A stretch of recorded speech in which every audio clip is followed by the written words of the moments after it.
Bonsoir tout le monde, nous sommes très heureuses de vous retrouver ce soir euh, sur la plateforme du wellness, Retour à la source de vie. Donc, comme je vous ai dit, c'est une plateforme dédiée à la femme où chaque semaine, nous avons une psychologue, une thérapeute, une coach de vie qui nous donne des clés, des outils pour nous aider au quotidien. Alors, ce soir, nous avons l'honneur d'avoir en direct de New York, nous avons Perla Katzbourg. Bonjour, bonsoir Perla. Bonsoir, bonjour pour moi. Oui, oui, bonsoir Perla. Perla est psychologue et conférencière aussi, et elle a créé aux États-Unis le Joy Institute. Donc, à travers cette plateforme aussi, elle forme à distance. C'est ça, Perla? Voilà, exactement. Grâce au Covid, on a pu mettre en place les Zooms qui ont pu vraiment profiter à toute la communauté française euh, qui, euh, qui a besoin d'entendre toutes ces choses de bien-être. Et au Hachem, voilà, on est content de pouvoir faire profiter de tout le savoir qu'on a déjà aux États-Unis, en France aussi. Et au Hachem, en France, ça se développe de plus en plus. Et donc, je suis vraiment, vraiment contente de faire partie de ce changement. Et ce soir, tu vas nous parler sur comment renforcer son estime personnelle pour ressentir de la joie. Alors, Voilà, explique-nous et dis-nous tout, Perla. On t'écoute. voilà. OK. Merci beaucoup, Perla, Alors, d'être avec nous. OK. Je pense que déjà, dans un premier temps, c'est important de définir les termes. Qu'est-ce que c'est l'estime personnelle et qu'est-ce que c'est la joie? Donc, l'estime personnelle, c'est de connaître vraiment sa valeur. Euh, donc, comment est-ce qu'on fait pour connaître sa valeur? C'est déjà en sachant qui on est vraiment. Et en fait, de par l'éducation qu'on a reçue dans notre jeunesse ou de la culture dans laquelle on a grandi, on a tiré certaines conclusions par rapport à soi-même et la valeur qu'on a et qui ne sont pas toujours vraies. Et le fait que cette estime, elle ne soit pas véritablement qui on est vraiment, peut empiéter à notre bien-être, à notre joie, à notre bonheur, à notre réussite dans nos relations, dans le domaine du travail, dans le domaine de la famille, etc. Donc, c'est vraiment très important, en fait, de connaître sa vraie valeur. Et comment est-ce que, et aussi, donc, comment, premièrement, dans un premier temps, connaître sa valeur, et dans un deuxième temps, comment faire pour renforcer cette estime personnelle. D'après le docteur Tversky, qui était un très grand psychiatre aux États-Unis, qui était aussi un rabbin, tous les mots émotionnels commencent par ont à la source un problème d'une mauvaise estime de soi. Par exemple, quelqu'un qui a des tendances à la dépression, ça veut dire des tendances à la tristesse, qu'est-ce qui provoque cette tristesse? C'est en fait de ne pas savoir qui on est vraiment et quelle est ma véritable valeur. Parce que si je connaissais ma véritable valeur, il n'y aurait pas de raison pour moi d'être triste ou d'être en dépression, etc. La même chose avec l'anxiété. Je parle très souvent de ces deux symptômes, maladies émotionnelles, parce que c'est vraiment les maladies, on va dire que tout le monde, plus ou moins, ont un challenge avec. La même chose avec l'anxiété. L'anxiété, c'est quoi? C'est d'avoir peur de ne pas réussir quelque chose, d'avoir peur du futur. Pourquoi? Parce qu'encore une fois, on ne connaît pas notre valeur. Donc, c'est pour ça que c'est très important de se rappeler quelle est notre valeur et quelle est notre mission personnelle sur cette terre. Chaque personne qui est sur cette terre, elle a une mission qui lui est propre et que personne d'autre ne peut remplir à part elle. Parce que si c'était le cas, si jamais cette personne n'avait pas de valeur pour Hachem sur cette terre, elle ne serait pas sur cette terre. Donc le fait de savoir déjà, c'est pour ça que quand on se réveille le matin, la première chose qu'on dit, c'est Modéani. On remercie Hachem de nous avoir rendu cette Neshama parce que c'est une marque de confiance, que Hachem nous donne chaque matin en disant aujourd'hui, on va pouvoir faire quelque chose pour faire avancer le monde dans la bonne direction. Et c'est quelque chose qu'il n'y a que moi qui peux faire et personne d'autre. Donc, c'est pour ça que c'est important. Je ne sais pas si quelque chose que j'aimerais rajouter par rapport à l'introduction, très belle introduction, merci Yardena, que Yardena a faite. Ce que j'aime beaucoup aussi faire, c'est de relier les principes de psychologie avec la Torah. Parce que la Torah, c'est une Torah de vie. C'est une Torah qui nous permet d'atteindre ce bien-être intérieur et extérieur. Et quand on arrive à en fait, décoder ce que la Torah nous donne à travers des principes de psychologie, ça tout fait du sens. Donc, comme je disais, on commence notre journée le matin en remerciant le Créateur de nous avoir rendu cette Neshama. Qu'est-ce que ça veut dire? Si on prend ne serait-ce que, même pas une minute, mais ne serait-ce que 10 secondes, pour vraiment intégrer ce bien-être. Waouh, le créateur du monde, celui qui dirige tout le monde, le roi des rois, puisque maintenant on est dans le Chodesh, dans le mois des Louls, où on dit que le roi il est dans les champs, Hachem il est vraiment abordable à chacune d'entre nous. Le roi des rois m'a donné une autre journée et m'a fait confiance encore une fois pour pouvoir accomplir ma mission sur Terre. Si on prend combien de secondes ça a pris pour moi de dire cette phrase? Quelques secondes. Mais si on l'intègre à l'intérieur de soi, toute la journée, elle va être différente. Parce que si on se lève le matin en se disant « Oh, encore une journée. Qu'est-ce que je vais faire aujourd'hui ?» Toute la journée, elle va aller dans une direction complètement différente. Donc, c'est pour ça que c'est important de vraiment, non seulement de le dire, mais de l'intégrer, de prendre quelques secondes, d'intégrer cette information.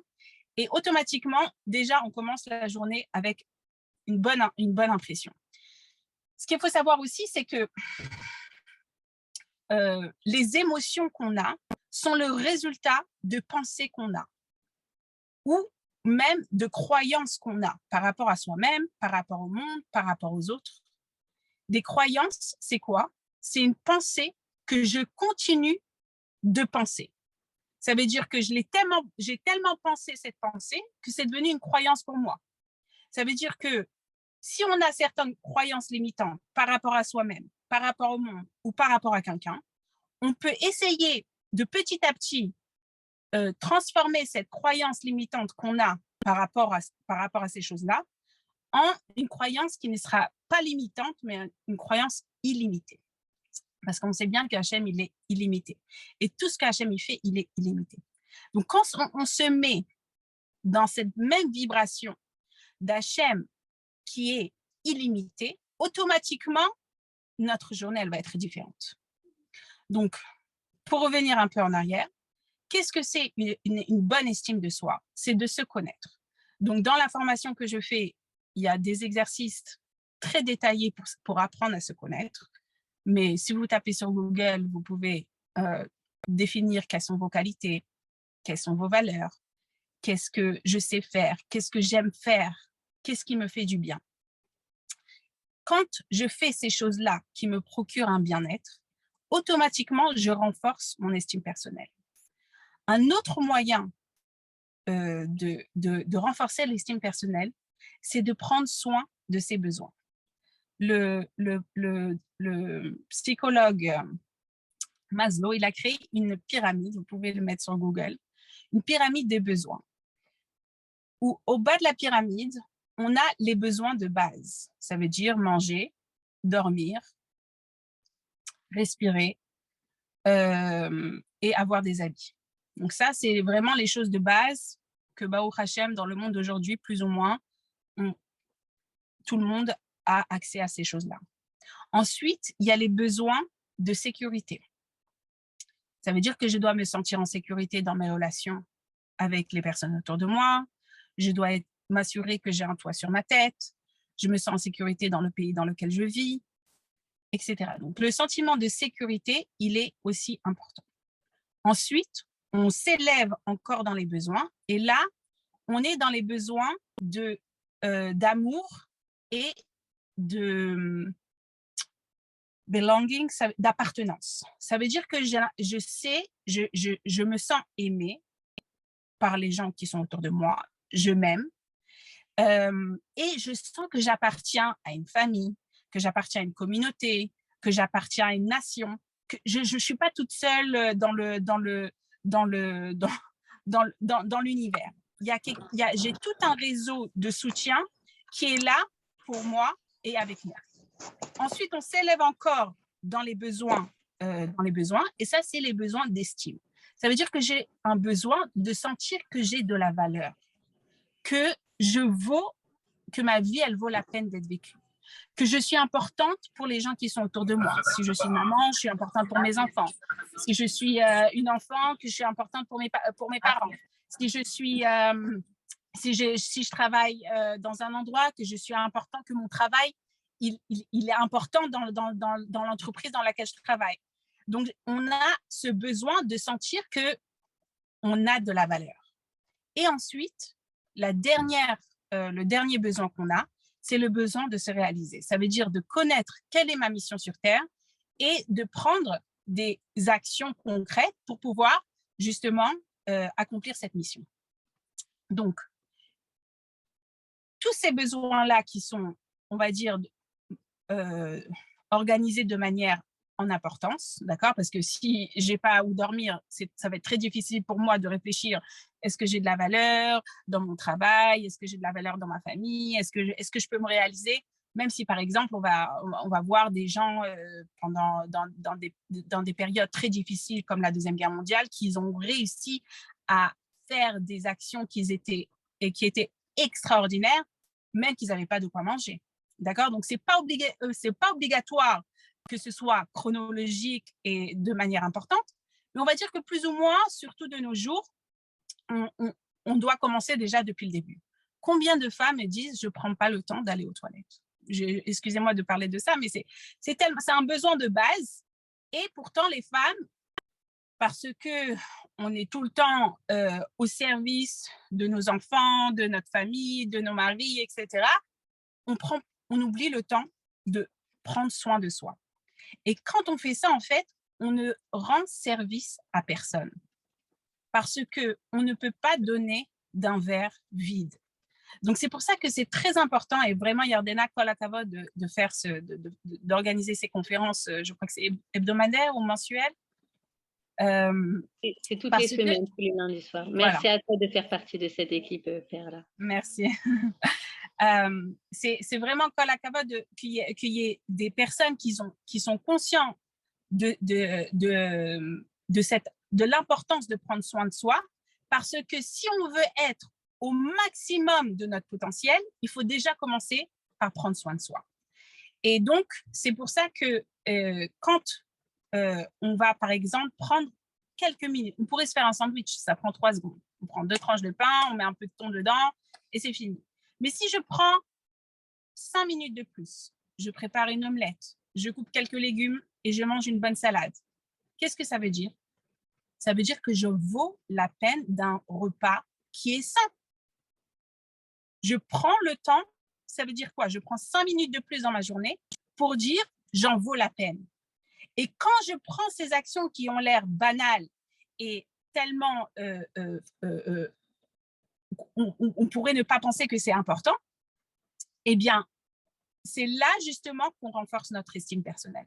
Dans ces petites actions qu'on va prendre pour soi-même, par exemple, enlever les réseaux sociaux du téléphone, ou au moins pendant 1 semaine, 2 semaines, histoire de se vider la tête de tout ce qui se passe sur les réseaux sociaux, de toujours se comparer à qu'est-ce qu'elle a fait l'autre, qu'est-ce qu'elle a fait lui, et qu'est-ce que j'aurais pu avoir, est-ce que j'aurais dû avoir, etc.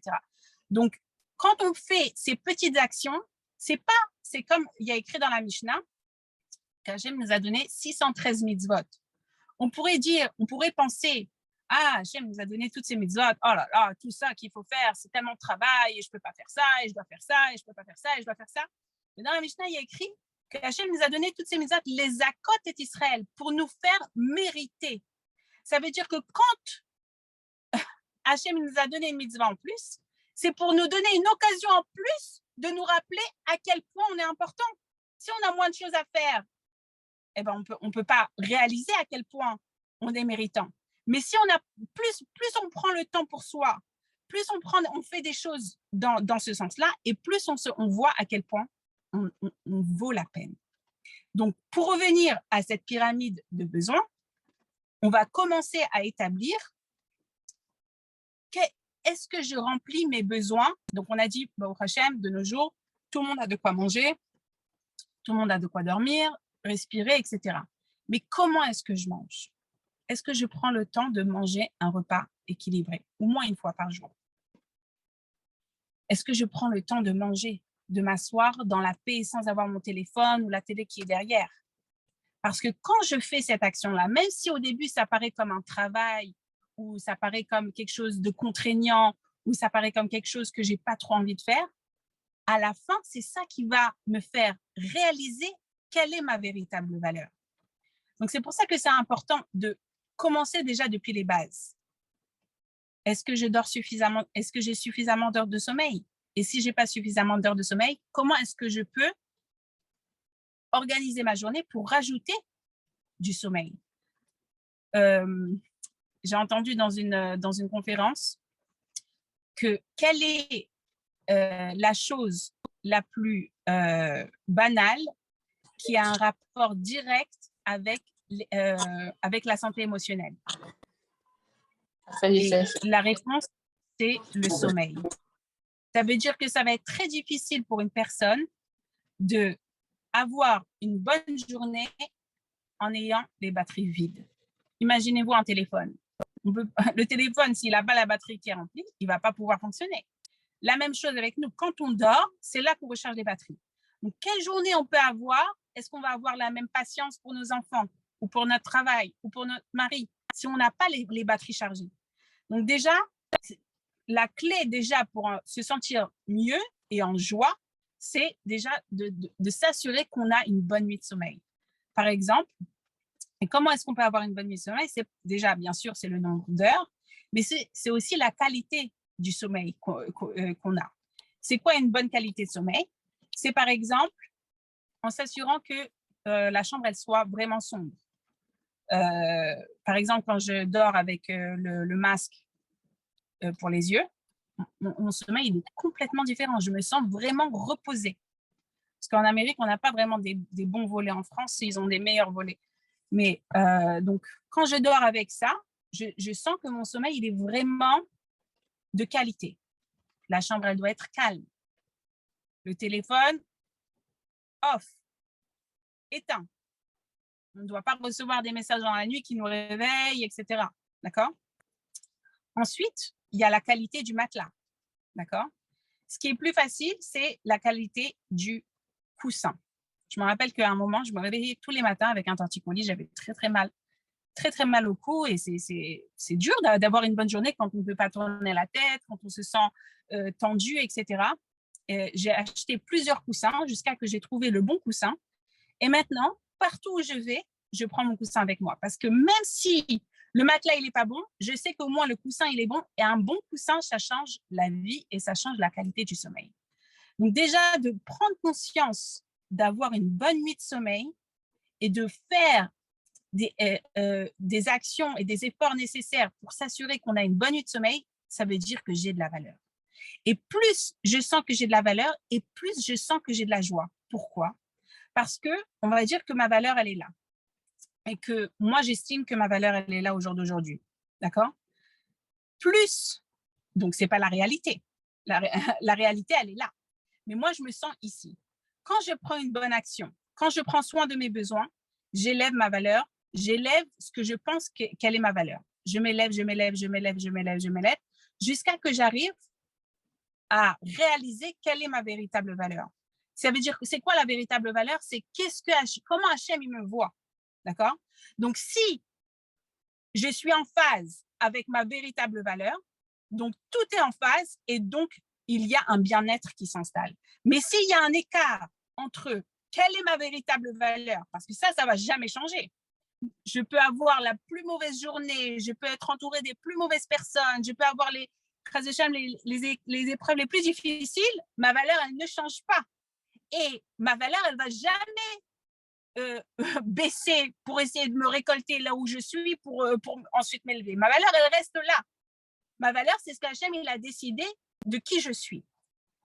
Donc, si je veux plus l'écart entre ce que je pense qu'elle est ma valeur et ma véritable valeur, il est petit, et mieux je me sens. Et plus je me sens en bien-être, et plus je me sens en joie.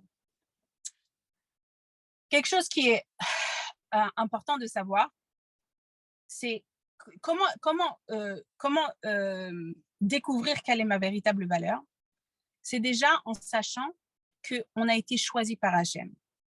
Ça veut dire qu'Hachem, il a choisi le peuple juif parmi toutes les autres nations. Donc déjà, on est la nation la préférée d'Hachem.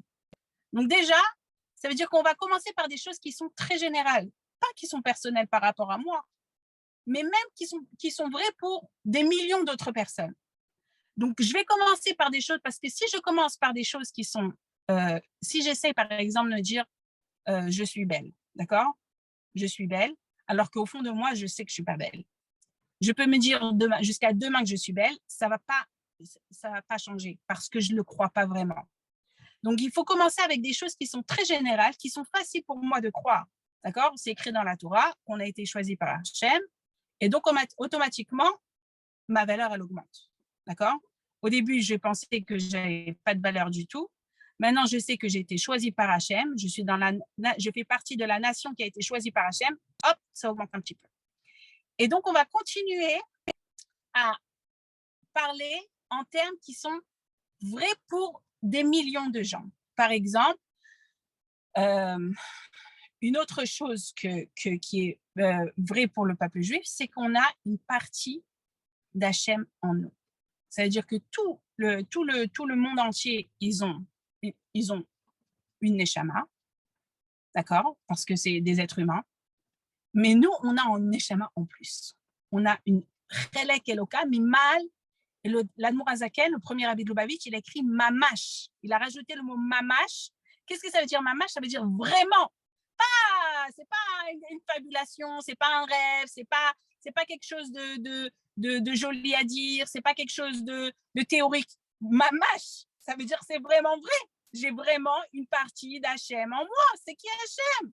C'est le maître du monde, c'est le roi des rois. J'ai une partie d'Hachem en moi. Donc, quand on réalise qui on est vraiment, automatiquement, on réduit l'écart qu'il y a entre ce que je pense qui j'étais et qui je suis vraiment. Une autre chose générale qu'on peut dire par rapport à soi, c'est par exemple, je suis une femme. Waouh! Il y a, on va dire, 4 milliards de femmes sur Terre. Mais d'être une femme, ça veut dire que je peux porter un enfant en moi, je peux donner naissance à quelque chose d'extraordinaire, un autre être humain sur Terre, et même plus, Baruch Hashem, pour celles qui ont plus d'enfants. Donc, de dire quelque chose d'aussi général, de basique, qui est « je suis une femme », de définir qui je suis vraiment, automatiquement, on réduit l'écart qu'il y a entre qui on pense être et qui on est vraiment. Et donc, en fait, ce qu'il faut faire, c'est pas seulement de le dire, mais vraiment de se l'imprégner en soi. Et ça prend vraiment quelques minutes, ou même quelques instants, quelques secondes, le temps de vraiment apprécier ce que je suis en train de dire maintenant. Je suis une femme. Ça veut dire que même quand j'étais enceinte, je suis continuée à aller travailler. J'ai pas dormi des nuits pour donner à manger à mes enfants. Je me suis donnée pour mes enfants. Qu'est-ce que j'ai pas fait pour mes enfants en tant que femme? Donc, quand on réalise qui on est vraiment et ce qu'on fait, parce que très souvent, on a l'habitude ça c'est un stratagème du Yetzer Hara, de ne pas apprécier ce qu'on fait vraiment. On pense qu'on n'a pas fait suffisamment, qu'on pourrait faire plus, etc. Et c'est vrai. Et on pense que si, Chas de Shalom, que Dieu nous en préserve, on dit « Waouh, j'ai fait tellement, alors on va s'arrêter de faire plus. » C'est pas vrai. Ça, c'est pas vrai. De faire tellement, je dis « Waouh, j'ai fait tellement, je peux en faire encore plus. » Parce que voilà, j'ai déjà accompli tout ça et maintenant je peux accomplir encore plus. Bien sûr aussi, il faut connaître ses limites. Donc, pour reprendre dans la pyramide, donc déjà commencer par les besoins de base et prendre soin de soi dans les besoins de base pour se donner la possibilité de connaître notre véritable valeur pour pouvoir ressentir la joie. Donc, on a parlé du sommeil, on a parlé d'une alimentation équilibrée, le temps de respirer. Je me suis rendu compte une fois, j'étais assise sur mon canapé, j'étais plus ou moins relax, une journée comme une autre, et je me rends compte que j'étais en apnée. Je ne prenais pas le temps de respirer. Et la respiration, c'est, on va dire, la deuxième, après le sommeil, c'est le deuxième outil indispensable pour un bon mental.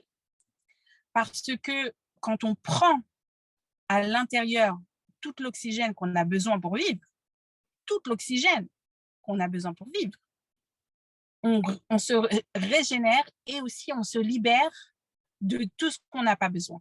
Et quand on le fait de manière consciente, ça veut dire que maintenant, j'inspire toutes les énergies positives, de l'amour, de l'espoir, tous ces bons sentiments, je les inspire à l'intérieur de moi. Ça rend dans mes poumons qui le donnent dans mon sang, et tout mon sang, il va être différent. Il va avoir une meilleure qualité parce que j'ai pris conscience de cette respiration. Et on expire toutes les mauvaises énergies. Tout ce qu'on n'a plus besoin dans notre corps, on s'en libère. On se libère de ce qu'on n'a plus besoin. Et d'ailleurs, c'est quand on prend le temps de respirer, il est écrit au sujet d'Adam Arishon, donc quand Hachem il a créé Adam Arishon, il a pris un morceau de terre et à l'intérieur, il a insufflé sa neshama à travers le souffle. C'est pour ça qu'en hébreu, le mot neshima, respiration, et le mot neshama, c'est les mêmes lettres. Ça veut dire que quand on prend le temps de respirer, on prend conscience de cette neshama-là.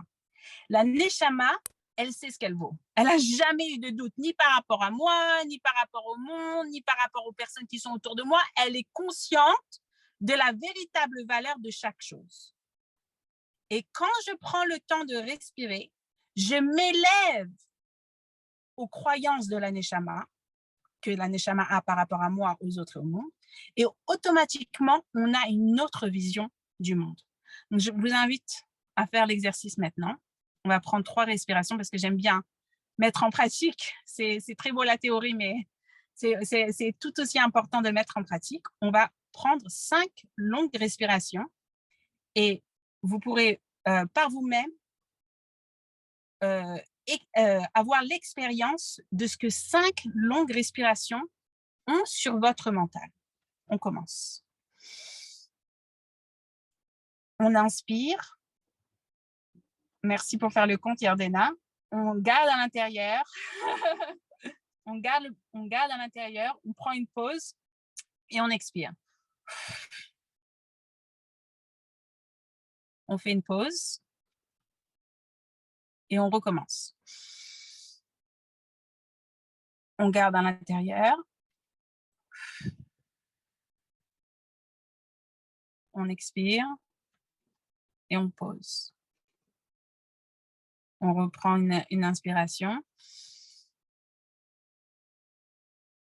On pose. On expire. On pose. Je crois qu'on a fait la 3e, 4e.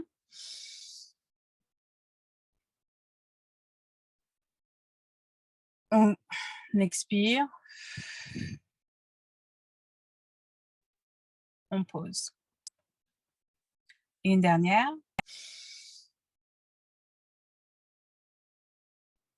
On pose. On expire. On pose. D'ailleurs, dans le Zohar, justement en parlant de la joie, un des mots pour dire joie en hébreu, c'est chedva. Et chedva, d'ailleurs, c'est un niveau supérieur à la simcha. Et dans les lettres de Chedva, on voit, donc pour ceux qui connaissent la gematria, c'est la valeur numérique des lettres hébraïques. Dalet, c'est 4, Vav, c'est 6, et He, c'est 5. Quand on prend les respirations selon ce compte-là, on informe notre organisme à respirer la joie. Donc, on inspire pendant 8 secondes, on prend un maximum pendant 8 secondes, on pose pendant 4, on expire pendant 6 et on repose pendant 5. Et ça, c'est le secret du Zohar pour vraiment respirer la joie dans sa vie. Donc, on n'est pas obligé de le faire. Moi, j'aime bien fixer des buts, des objectifs qui sont atteignables, qui sont faciles à faire et parce que quand on entend toutes ces informations, on dit « oh là là, je ne sais pas par où commencer », etc. Donc, ce que je dis très souvent à mes clientes, c'est de fixer un objectif qui est facile à faire et de commencer petit. Je fais la respiration Chedva une fois dans la journée. Le matin, le soir, dans la journée, au moment où ça me convient. Déjà une fois. Et en fait, ce qui se passe, c'est que ça fait un effet de boule de neige. Je ne sais pas si vous avez, quand j'ai vu ça pour la première fois, j'ai vu ma nièce faire une boule de neige. Elle a commencé avec une toute petite boule comme ça. Et elle a roulé dans la neige. Et la boule de neige, elle est devenue beaucoup plus grande, toute seule, juste en la roulant dans la neige. Elle n'a pas essayé de récolter de la neige et travaillé tellement dur pour essayer de faire une grosse boule de neige. Elle a commencé avec une toute petite boule de neige. Elle a roulé dans la neige et la neige, elle a fait son travail tout seul et c'est devenu une grosse boule de neige.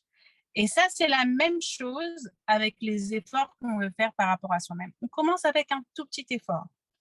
Et en fait, ce petit effort-là, il va nous procurer tellement de bien-être que c'est ça qui va nous encourager, sans que ce soit trop contraignant, à continuer à faire des efforts pour continuer cette bien-être. Ça veut dire que, en fait, on est habitué dans notre génération, on a tout le temps des distractions, on est habitué à cette vie intense, qui est tout le temps intense, courir à droite, courir à gauche, comment ça s'appelle, les traffic, Les embouteillages. les embouteillages, oh là là, les embouteillages à Paris. C'est pas seulement à Paris, en Israël, c'est la même chose, à New York, c'est la même chose. Les embouteillages, je dois être ici à telle heure, et je dois courir, et je dois vite travailler, sortir du travail, m'occuper des enfants, les devoirs, les on est tout le temps, en fait, on est habitué à cette intensité-là. Et en fait, ce qu'il faut faire, c'est qu'on ne peut pas passer d'une intensité très forte à une intensité de sérénité d'un coup, parce que ça fait un trop grand clash et on n'a pas l'habitude.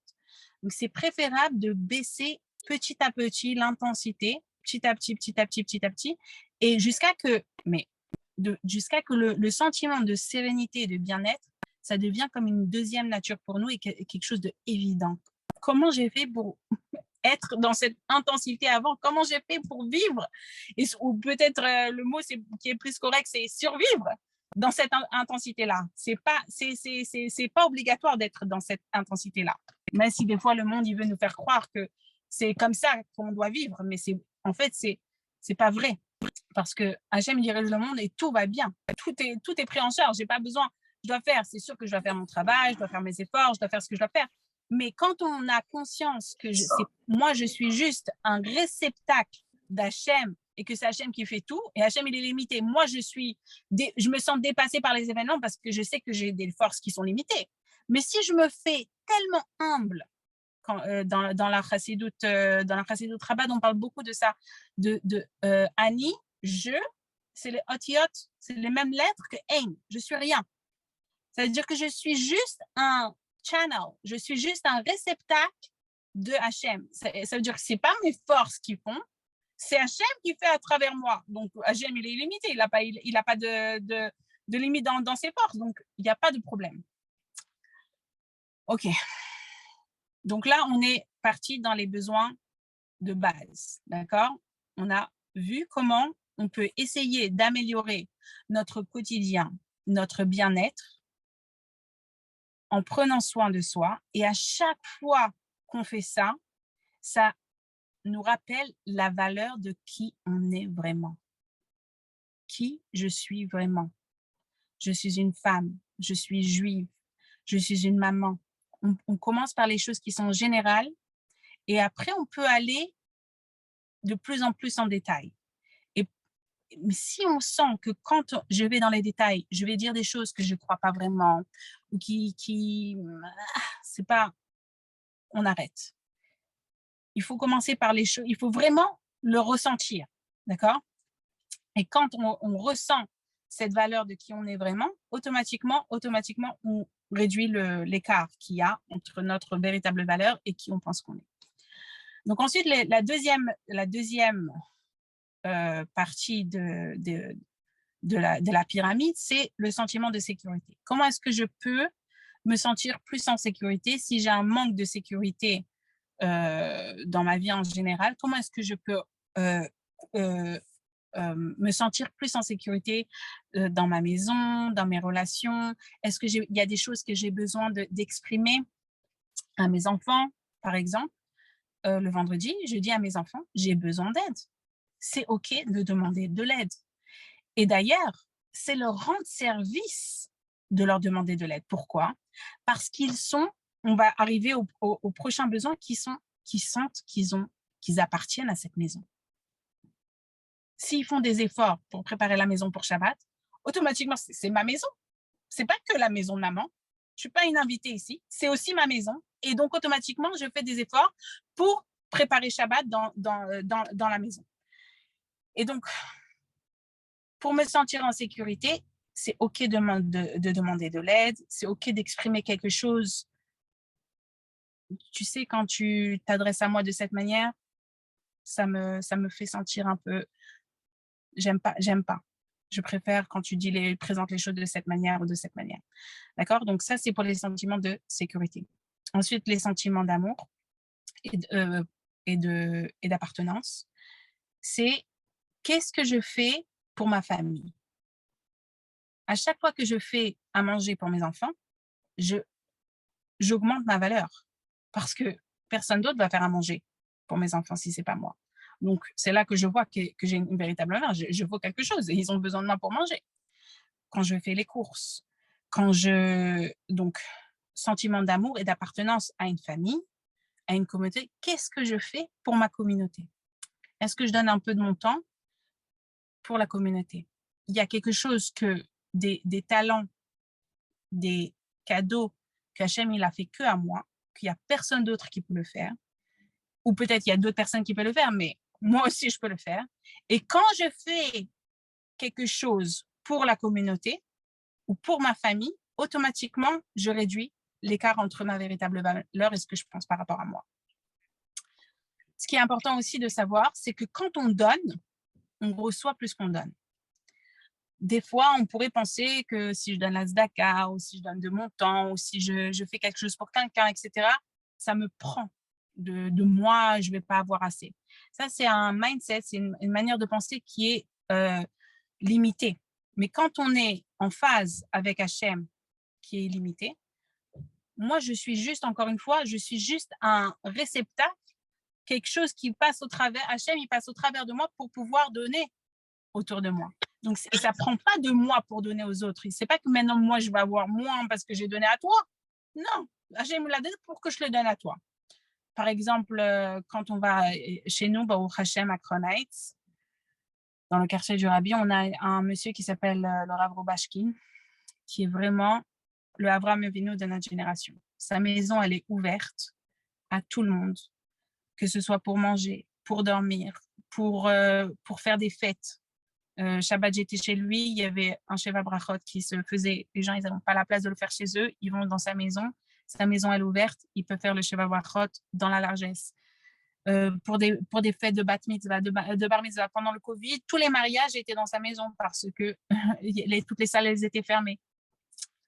Donc ça, c'est vraiment extraordinaire de voir quelqu'un qui donne de manière illimitée.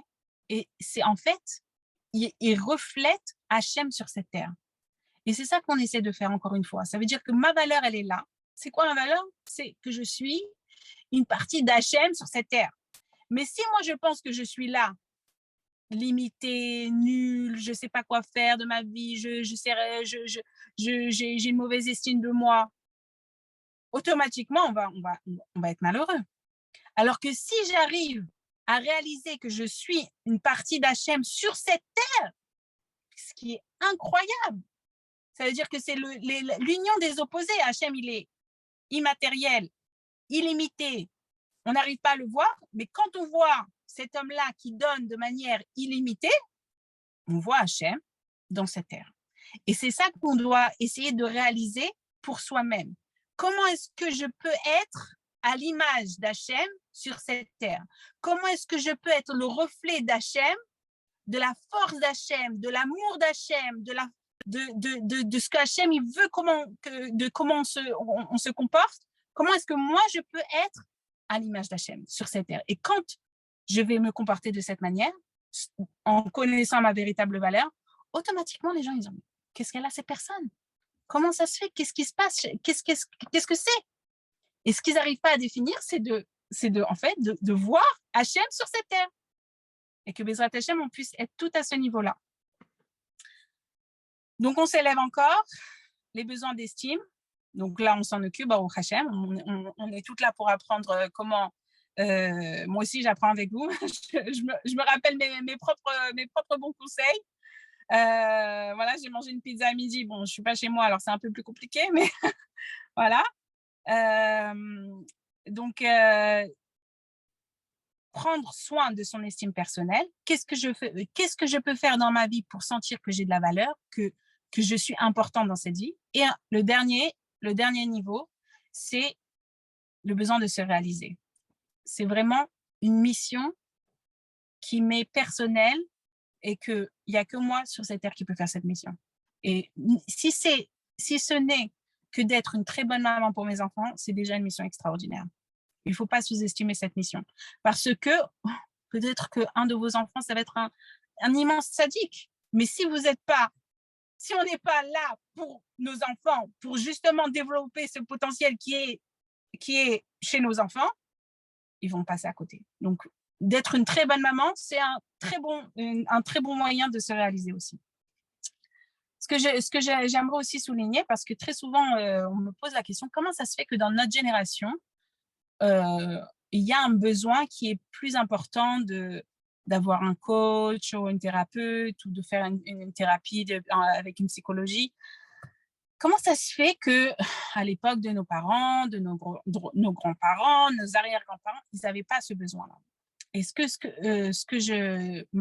Ma théorie personnelle, c'est que quand on voit justement cette pyramide des besoins, moi, je me rappelle ma grand-mère qui me disait qu'elle renversait la bouteille d'huile pour essayer d'attraper chaque goutte d'huile.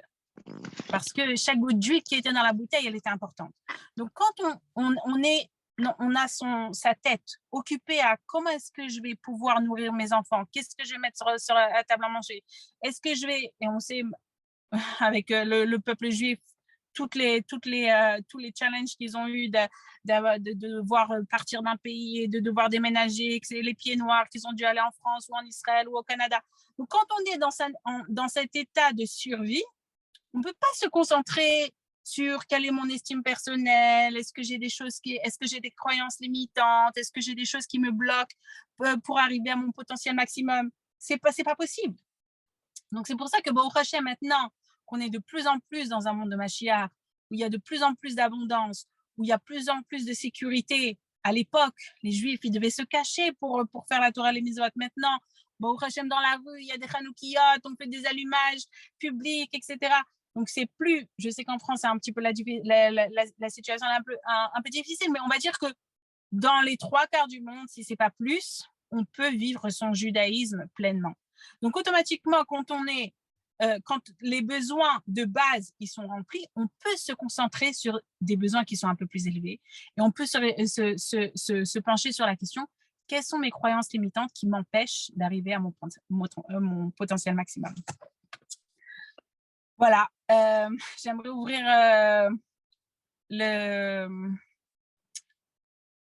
le cours a des questions. S'il y a des questions, si vous voulez m'envoyer en privé, ou je ne sais pas comment est-ce que tu as l'habitude de faire, Yardena. D'abord, j'aimerais te féliciter, Perla, parce que tu as été plus que formidable. Tu nous as emportés avec toi. C'était passionnant, vraiment. Merci. Merci. J'ai pas décroché une demi-minute, c'est-à-dire vraiment, c'était passionnant ce que tu nous as dit, avec toutes ces techniques vraiment très concrètes, comment prendre soin de soi. Alors, bien sûr, on va donner la parole. Vous pouvez individuellement ouvrir votre micro et poser des questions en direct à Perla, ou bien en texto, comme vous voulez.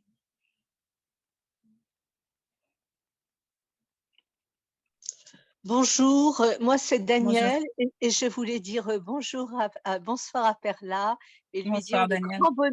le grand bonheur que j'ai eu de l'écouter. Je veux saluer Perla devant nous toutes parce que Perla, elle a été là dans les moments les plus difficiles de ces 2 dernières années et grâce aux formations que j'ai suivies, grâce, à ces cours qu'elle a donnés, par Zoom, eh bien, ça m'a permis, de tenir bon dans Bravo. ces moments qui étaient pas faciles. Donc, merci à Perla, merci infiniment. Merci. Merci à toi, Daniel. Magnifique. Y a-t-il des questions? J'aimerais rajouter un petit point en attendant que s'il y a d'autres questions qui se préparent.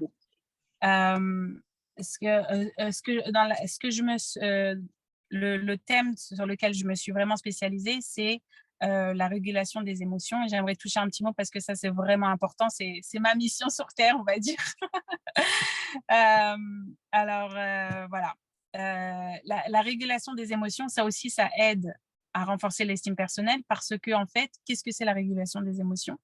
C'est de pouvoir identifier, l'outil numéro 1 pour réguler ses émotions, c'est de pouvoir identifier l'émotion. Et quand l'émotion, c'est qui je suis à cet instant, ou c'est pas vraiment qui je suis à cet instant, c'est ce que je ressens à cet instant. Donc, quand j'arrive à identifier ce que je ressens à cet instant, je suis pas désemparée par l'émotion et je peux essayer de faire quelque chose pour le changer. Et c'est un tout petit exercice qui est en 3 étapes, qui est vraiment très concret. C'est premièrement, quand je ressens une émotion, c'est de l'identifier. Très souvent, il y a plus qu'une émotion. Yardena, je t'enverrai la roue des émotions qui aide vraiment avec tout le vocabulaire parce qu'en fait, on a grandi dans une culture où on n'avait pas vraiment le droit d'exprimer des émotions, de ressentir des émotions, de donner de la place aux émotions. Donc, très souvent, on manque de vocabulaire par rapport à ça.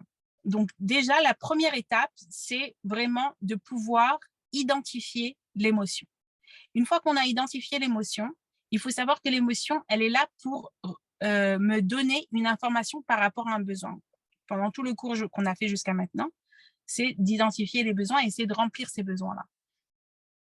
Donc, l'émotion, elle est là pour m'informer. Par exemple, je suis dans un travail et je sens que je ne suis pas très importante dans ce travail-là. Donc, je ressens un sentiment de peine, je me sens pas valorisée parce que bon, je sens pas que mon travail il a vraiment de la valeur, etc. Et donc automatiquement, ça crée cette émotion-là qui est, on va dire, une émotion négative. Le besoin, on va dire que c'est le besoin d'avoir un challenge. Une personne, elle a besoin de se sentir qu'elle est dans un challenge, qu'elle fait quelque chose, il y a quelque chose qui se passe. Et donc, automatiquement, tous les matins, dans la tuila, on dit « Shasa l'école sorki ». Akadosh Baruch Hu, au jour d'aujourd'hui, il m'a donné tout ce que j'ai besoin pour être heureuse. Très souvent, on me dirait « Ah, si j'avais $1 million, ou si je gagnais le loto, ou si j'avais ci, ou si j'avais ça, etc. » Mais ça, c'est faux. Aujourd'hui, Hachem, il m'a donné tout ce que j'ai besoin pour être heureuse. Donc, je vais identifier quel est le besoin et essayer de remplir ce besoin que j'ai avec ce que j'ai. Je vais vous donner un exemple qui est extraordinaire. Et la dernière étape, c'est donc de prendre cette action concrète pour essayer de remplir ce besoin et de ne pas rester dans ce sentiment d'impuissance et ce sentiment il n'y a rien à faire. D'accord? Donc, automatiquement, on est face au désespoir quand on pense qu'il n'y a rien à faire. Et ça, ce n'est pas une bonne place où être parce que si notre valeur, elle est là, on est confiant, on est dans son sentiment d'amour, on est dans le sentiment que tout va bien, etc. Quand on est dans le désespoir, on n'est pas du tout en phase avec qui on est vraiment. Donc, automatiquement, il y a un mal-être. Je vais vous donner un exemple. J'ai eu un malentendu avec une personne et j'étais très confuse. Le sentiment, c'était vraiment un sentiment de confusion par rapport à la situation, à ce qui s'était passé, etc. Et donc, le besoin, c'était un besoin de clarifier la situation. J'avais besoin de clarté. Mais pour moi, j'arrivais pas à imaginer comment je vais pouvoir rentrer en contact avec cette personne. Donc, je me sentais un peu impuissante par rapport à ça. Mais le besoin de clarté que j'ai besoin, mais si c'est vrai que j'ai besoin de clarté par rapport à cette situation, c'est un besoin que j'ai besoin de remplir dans l'instant maintenant. Donc, je me suis dit, où est-ce qu'on trouve de la clarté? Dans la Torah. Donc, je me suis dit, je vais écouter un cours de Torah. J'avais dit un cours de Chassidut, mais finalement, j'ai écouté le Rabban Shetrit. Et j'essayais, dans le cours que j'écoutais, j'essayais d'essayer de voir s'il n'y avait pas des messages subliminaux qui allaient remplir cette clarté que j'avais besoin par rapport à cette situation, mais rien du tout. À la fin de la journée, la personne m'a contactée et on a pu clarifier la situation. Et c'était un sentiment vraiment de plénitude. Donc vraiment, quand on identifie l'émotion, on identifie le besoin et on essaie de remplir ce besoin avec ce qu'on a dans l'instant présent, ça aussi, c'est un autre moyen de renforcer son estime personnelle. Parce qu'on se sent empowered, on se sent en puissance. Je ne suis pas impuissante par rapport à la situation. Il y a quelque chose que je peux faire pour changer ça, pour changer ce manque que j'ai besoin dans l'instant présent. Voilà. Wow. Magnifique cet exemple, Bernard. Magnifique. Magnifique. Merci infiniment. Peut-être qu'il y a des questions. C'était vraiment super, Perla. J'ai adoré. Bon, Hachem, super, moi aussi. C'était un véritable honneur pour moi d'être avec vous. Incroyable. Tu nous as emportés, je te promets, c'était incroyable. J'ai adoré. J'ai une question, Perla. Oui, vas-y. Bonsoir, c'est Simra. Bonsoir, Simra. Je voulais te demander, ce que tu viens de décrire là, est-ce que c'est quelque chose qu'on peut retrouver dans la Torah, enseigné dans la Torah? Bah, comme je l'ai dit, on dit tous les matins chez Asa l'école sortie. Donc, Akadosh Baruch Hu, il nous a donné tout ce que j'ai besoin. Il m'a donné ce matin et je me suis réveillée, j'avais déjà tout ce que j'avais besoin. Donc, si j'ai ce sentiment qu'il me manque quelque chose, c'est parce que j'ai un manque de conscience par rapport à ce que j'ai déjà tout en moi. Oui, mais tout ton processus d'identifier l'émotion, de comprendre à quel besoin ça correspond, et ensuite ce besoin, essayer d'y répondre avec ce qu'on a sous la main. Ça, c'est toi? Ça vient de toi? Tu peux le dire, hein, tu as Dieu en toi. On va dire que je suis arrivée à cette conclusion avec tout ce que j'apprends à droite à gauche, etc. J'essaie de faire mon mix et j'essaie de trouver des solutions pour pouvoir aider les gens et m'aider à moi-même à être au maximum de mon potentiel. Donc, je sais que j'ai commencé par apprendre à identifier l'émotion, c'est l'outil numéro 1 pour essayer de réguler l'émotion. Ensuite, j'ai appris que l'émotion, elle est juste là, c'est un véhicule pour m'indiquer que j'ai besoin de quelque chose. Donc après, il faut identifier le besoin. Une fois qu'on a identifié le besoin, qu'est-ce que je peux faire aujourd'hui? Parce que très souvent, on se dit, j'ai besoin de ce million de dollars, je ne pourrais pas être heureux sans ce million de dollars. Et c'est un mensonge qu'on se raconte pour justement se déresponsabiliser par rapport à ce qu'on peut faire vraiment au jour d'aujourd'hui. Exact.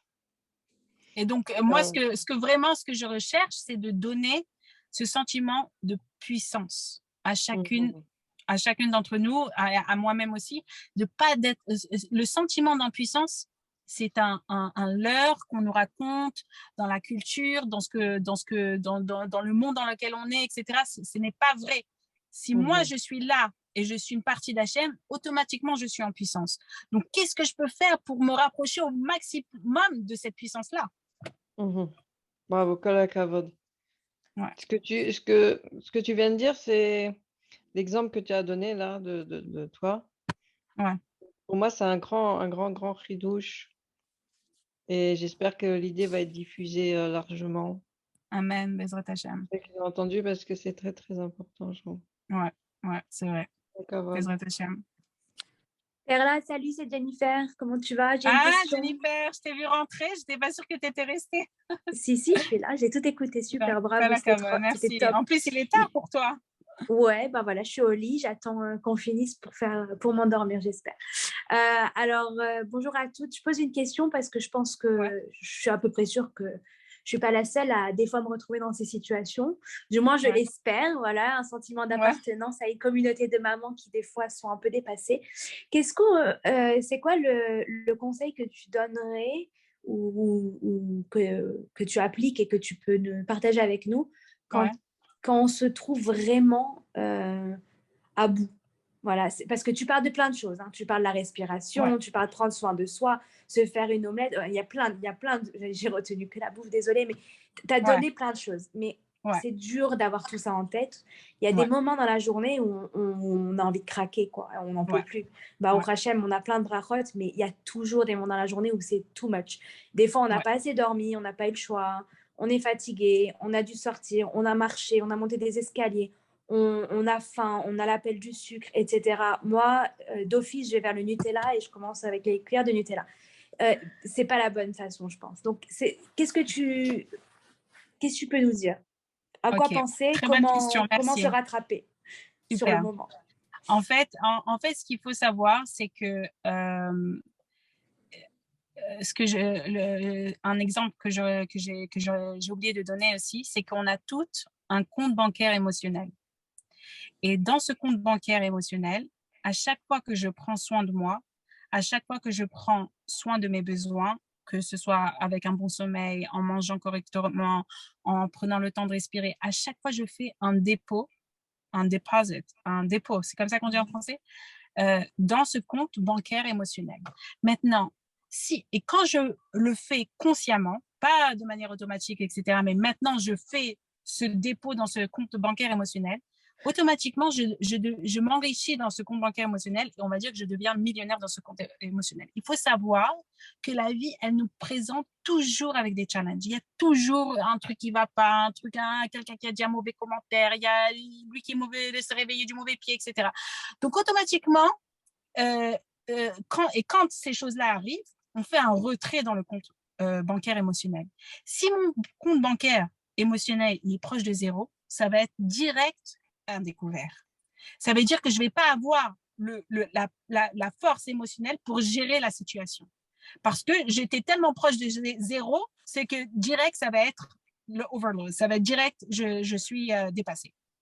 Alors que si, consciemment, petit à petit, je fais des dépôts dans ce compte bancaire émotionnel, je prends soin de moi, je prends le temps de respirer, je vais aux toilettes, je fais des choses de base et je le fais de manière consciente que je suis importante et que je vaux de la peine. Quand il y a un petit un dos d'âne, un bump, ça va me faire un retrait, mais je ne vais pas être à découvert. C'est OK, ça fait partie de la vie, c'est normal, il y a des hauts, il y a des bas, etc. I can handle it. Je peux le gérer. Je peux le gérer parce que j'ai suffisamment dans mon compte bancaire pour pouvoir gérer cette situation. Maintenant, c'est sûr que quand on n'a pas pu dormir suffisamment parce que les enfants ils nous ont réveillés, je me rappelle une fois, très clairement, j'avais très, très peu dormi. C'était à l'époque où mon fils Shmuel était bébé. Et c'est un sentiment de fatigue, ça veut dire que ça me pesait dans la tête, je me sentais lourde, j'arrivais même pas à porter ma tête tellement je me sentais fatiguée. Et ce matin-là, j'ai fait la bracha qu'on dit dans les brachot, Anoten Layaef Kohar, celui qui donne la force à celui qui est fatigué. Et je dis Hachem, vraiment, j'ai besoin que tu me donnes la force aujourd'hui parce que d'après les lois de la nature, ça va pas du tout. Ça va pas le faire aujourd'hui. Et ben vraiment, d'avoir fait cette bracha avec cette conscience eh ben, la journée, elle a été, je me suis sentie moins fatiguée. Donc, en fait, quand on se sent dépassé, c'est parce qu'il y a un très grand écart entre qui on est vraiment et qui on pense qu'on est au jour d'aujourd'hui. Et c'est quoi le moyen le plus rapide de réduire l'écart? C'est de se connecter avec Hachem. Ça veut dire que si c'est pas seulement ma force, si c'est pas seulement moi, si c'est moi, je suis juste un channel, je suis juste un réceptacle et un chaliard par lequel Hachem il travaille à travers moi. Donc, c'est pas mes forces. Mes forces, elles sont limitées. Je peux pas tout faire avec mes forces. Mais si je me connecte avec Hachem, là, j'ai accès à des forces illimitées. Automatiquement, tout devient plus facile. J'espère que j'ai répondu à ta question. Oui, non, j'ai adoré. Tu nous as donné deux éléments. Le fait que il faut prendre l'avance en fait sur remonter son énergie pour pouvoir après faire face aux moments difficiles et que en dernier recours se reconnecter à Hachem. Et juste pour une follow-up prochaine, mais très rapide, ce compte en banque, tu penses qu'il se remet à zéro tous les jours ou tu penses que... Pas du tout. Pas du tout. Non.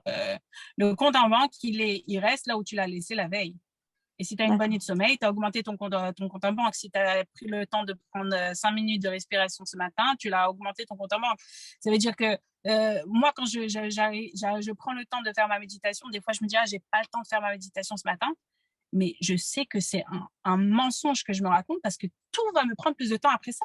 Alors que si je prends mes 20 minutes en amont pour me recentrer sur moi-même, qui je suis, ma véritable valeur, etc., je réduis l'écart entre qui je pense que je suis ce matin en me réveillant fatiguée et je me rapproche de qui je suis vraiment, automatiquement, ma journée, elle va être complètement différente.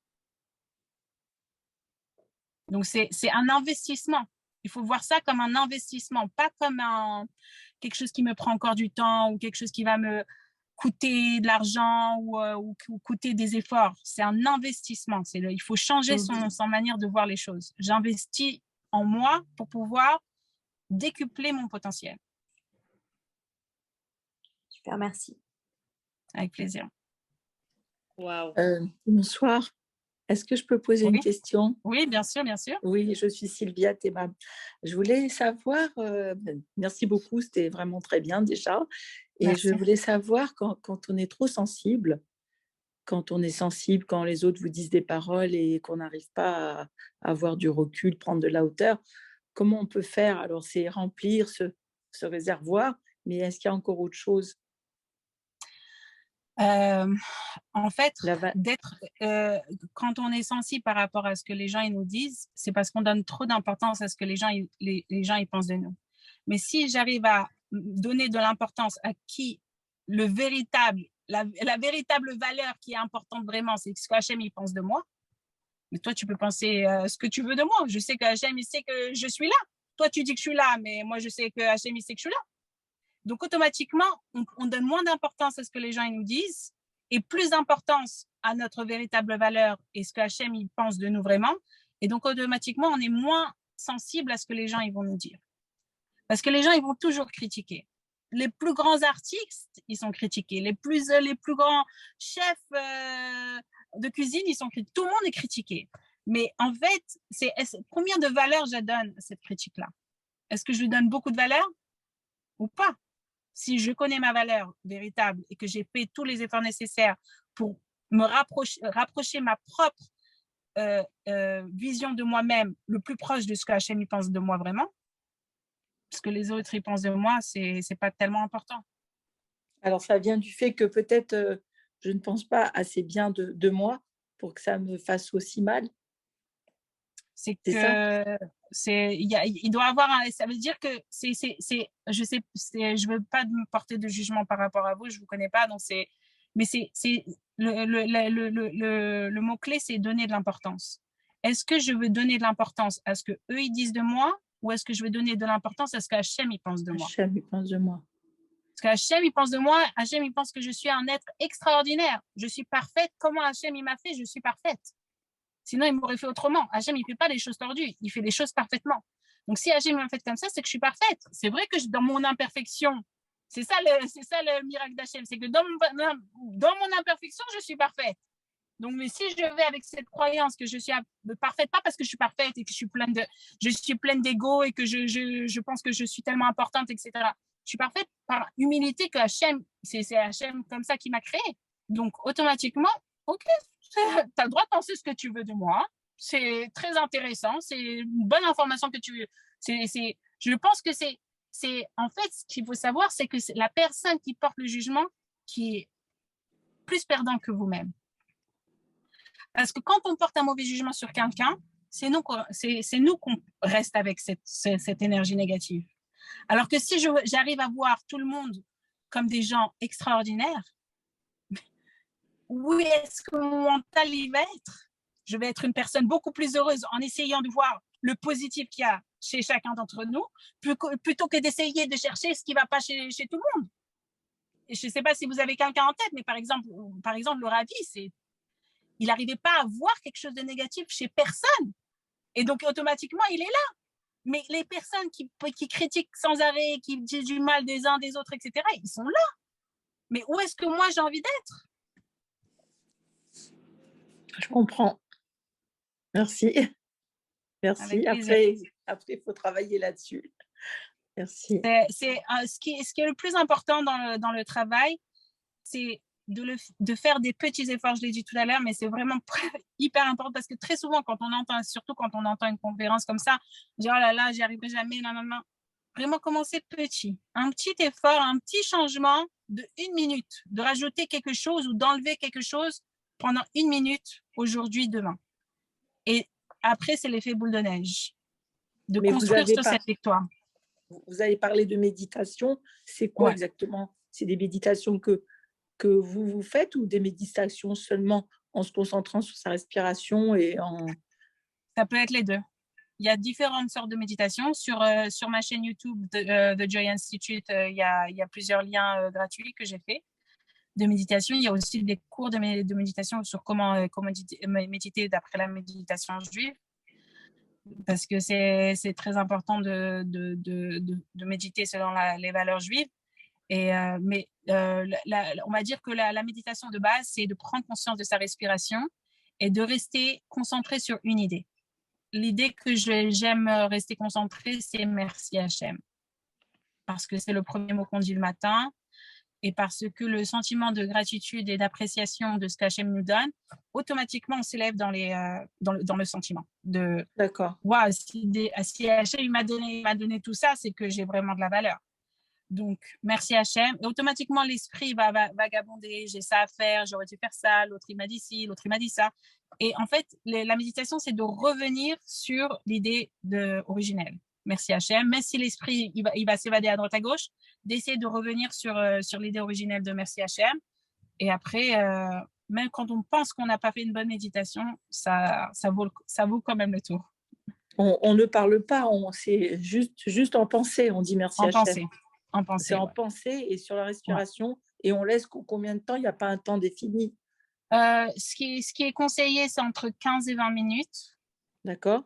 Parce que c'est là où même 10 minutes. Mais on va dire que pour les novices, moi, je sais que quand j'ai commencé à méditer, je ne pouvais pas faire plus qu'1 minute. Donc, encore une fois, il faut faire des petits changements, 1 minute, et après, petit à petit, une fois qu'on s'est habitué, parce qu'on vit dans une vie qui est tellement intense, que de prendre 1 minute pour s'arrêter, c'est la minute la plus longue qu'on n'a jamais vu passer. On se dit, mais elle n'est pas finie déjà. mais quand une pensée vient à nous, on la laisse venir et repartir. On la laisse venir et on se reconcentre sur merci Hachem. Merci Hachem dans la pensée. Voilà. Bon, je vais essayer. Je vous dirai. Ouais, moi aussi. Merci d'avoir posé cette question. J'avais la même question. Ouais. Merci beaucoup. Il y a plein de cours sur ma chaîne YouTube. J'ai plusieurs cours sur la méditation juive. Donc, je regardais. Carla, tu peux donner le lien de ta chaîne YouTube peut-être? Je crois que si on met sur la recherche de Joy Institute, ça va directement. Ok, d'accord. Merci beaucoup en tout cas. Avec plaisir. Merci infiniment. Avec plaisir. Merci infiniment. C'était juste magique. C'était extraordinaire, Perla. Merci infiniment. Tu nous as Merci donné à toi de m'avoir invité. énormément d'informations. On voit ton côté professionnel, ton côté généreux, ton côté chassidique. Et tout ça en même temps, ça nous a fait voyager. Maintenant, il faut vraiment qu'on se mette en action. Merci beaucoup, Perla. Avec plaisir. Merci à toi de m'avoir invité. Et merci à chacune d'avoir été présente et à toutes celles qui vont écouter sur ta chaîne YouTube. C'est ça? Tu les mets sur YouTube? Oui, on les met sur Retour à la source de vie et on les diffuse sur les réseaux Facebook et Insta. Super. Et je t'envoie si Dieu veut jeudi. Merci infiniment, Perla. Avec plaisir. Magique. Merci beaucoup. Des bonnes nouvelles. Et Ktiva Khatima Tova à chacune d'entre nous pour une bonne année, une bonne et douce année, une année de Géoula personnelle et générale. Merci beaucoup. Merci. Perla, tu fais toujours les formations, Perla? Pour l'instant, je me suis mis en pause. Peut-être après les fêtes, on va essayer. Ok, Kolaka, votre Betzlacha. Merci beaucoup. À tout le monde. Merci beaucoup. Merci beaucoup. À lundi prochain, si Dieu veut. Au revoir.